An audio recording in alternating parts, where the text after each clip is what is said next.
I know, chasing that dough, hitting that road, getting that money, man. All I know, loading that foe, kicking down doors, getting that money, man. We gon' make it money. We gon' take it Grizzly. We gon' make it money. We gon' take it Grizzly. You are now tuned into the Boxing Bros. As you can see, we're missing two bros. Ned's on his way. Trill couldn't lock in today. I'm Caden, the Prince of Pugilism, and I'm here with my co-host. This is G, Ned's dad. I'm so sorry my son was a little busy, but he's on his way. Have faith. He's in timeout right now. He's going to be let loose soon. All right, so the first topic we're going to discuss on Boxing Bros is our reaction to Benavidez versus Davis. And so, Conspiracy G, man, you've been high on David Benavidez. This has been your dude. So, what's your reaction to the fight? I thought he did good, man, but I'll say this. I don't want to hate on Davis. Once I found out he took the fight 2 weeks notice, I was like, oh, man, why'd you do that to yourself? You know, and it kind of reminded me of when after, what's his name, Big Farmer Miller got busted, and he was like, hey, you know what? AJ was like, hey, Dillian, you want to take this fight? And Dillian said, hell no. Because he was like, yo, too short notice, right? And everyone was hating on Dillian for the moment. But I'm like, this is an example why you don't take a last-minute fight with a champion-like or elite fighters, right? It's just, yo, man, Davis just had nothing. I don't even know if an additional 4 weeks preparation would even made a difference. But nonetheless, knowing that he took the fight in 2 weeks notice, it showed. You know, Benavidez, man, was teeing off on this kid. It was just bad, man. And I actually had more beef with his corner. Like, his trainer was just wilding. There was one round that I was like, man, this got to be an 8-10 round. He had nothing. He gets back to his corner. The trainer literally said, yo, can you give me one more round? I said, fam, you didn't just see this dude get butchered in the ring. Yo, I'm literally like, me and Stretch. That was the round before the stoppage. Exactly. And I was like, bro, what's wrong with you? I'm like, yo, ref, please do your job, man.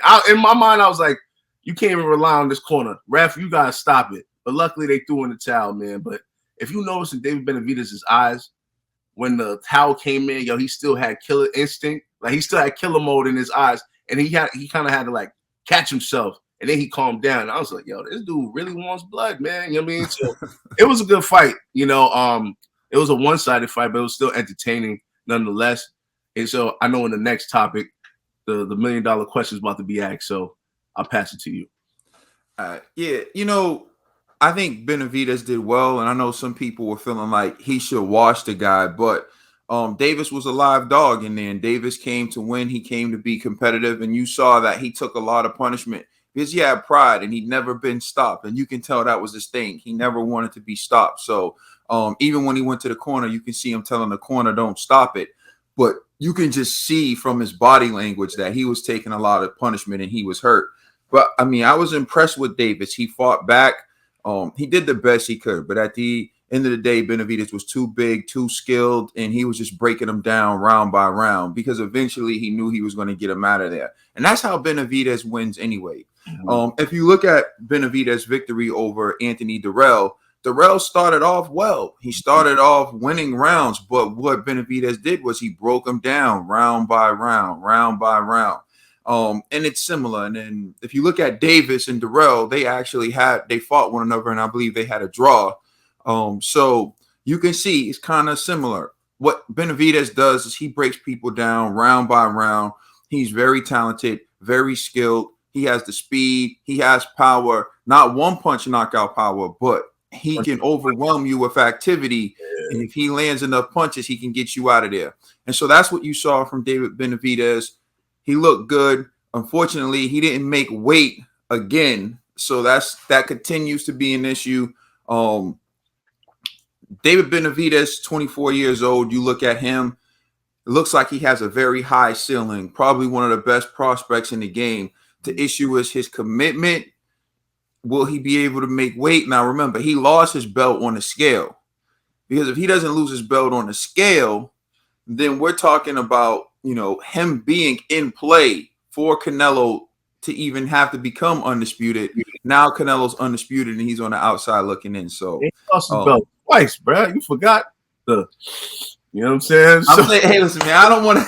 I'm just saying. I'm not trying to. You know, I want my man to move past that. You know what I'm saying? Like I don't want my man Benavidez to be his mistake. So I want him to move past that. So I don't even want to bring that up anymore. I just want to let him be moving forward. Hopefully Benavidez can continue to grow and continue to do the right things and dedicate himself to the sport, because he may be the next big thing.